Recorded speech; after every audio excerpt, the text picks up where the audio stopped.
हाँ मित्रों, ज्योतिष की इस श्रृंखला में आज हम बात करेंगे पति पत्नी का दुखी संसार। स्त्री के बिना पुरुष का जीवन शून्य है। स्त्री अर्धांगिनी बनकर पुरुष को शक्तिमान बनाती है। शंकराचार्य कहते हैं कि शक्ति के बिना शिव शव है। शुभ विवाह में शुभ का हरण करने वाले कितने योग हैं, आज उसकी चर्चा करेंगे। जन्म कुंडली में 7वां स्थान पति पत्नी का है।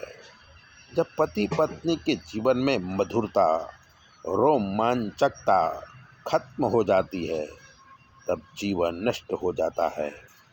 जब 7वें भाव का स्वामी 8वें भाव में या 12वें भाव में या पड़ा होता है और पापक ग्रह होते हैं, उनका संबंध होता है, तो पापक ग्रहों को संबंध रखने वाला हो जाता है, तब दाम्पत्य जीवन में उदासीनता आ जाती है। जब 8वें या 12वें भाव का स्वामी 7वें भाव में दृष्टि करता है और 7वें भाव में पाप ग्रह बैठे होते हैं, तो पति पत्नी झगड़ा होता है। जब 7वें भाव का कारक शुक्र पाप कर्तरी योग में पापक ग्रहों से युक्त हो, तो पति पत्नी अलग हो जाते हैं। ये है पापक ग्रहों की बातें।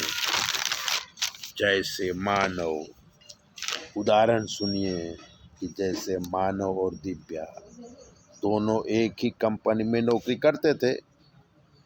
मानव सीधा साधा और चुप रहने वाला था, जबकि दिव्या चंचल और हंस हंस के बहुत बातें करने वाली थी।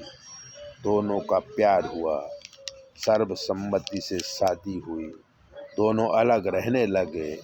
लेकिन दिव्या का लोगों से बात करना मानव को पसंद नहीं था, झगड़ा होता। दिव्या अपने स्वभाव को बदलने की कोशिश करती, पर बदल नहीं पाई और दोनों अलग हो गए। अब देखिए ग्रहों का फल हम दोनों को जानते हैं, पर दोनों ने कभी ज्योतिष सलाह नहीं लिया और दोनों ने अरेंज मैरिज की। मानो तो दुखी हुआ। उसके ग्रह ठीक थे, लेकिन दिव्या ने 2 बार डिवोर्स लिया, तीसरी बार सफल हुई। अब वो 2 बेटियों की माँ है और सुखी है।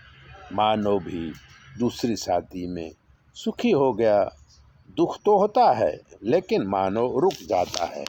ऐसे दिव्य बातें जानने के लिए चैनल को सब्सक्राइब करो, लाइक करो। ज्योतिष के लिए 9825200108 पर फ़ोन करके कुछ भी पूछ लीजिए, हम आपको बताएंगे। जो ग्रह खराब होंगे उसका निवारण भी कर देंगे। हमें सुनाई नहीं देता, इसलिए फ़ोन हमारी बेटी उठाएगी और हम आपको बताएंगे। जय भोले।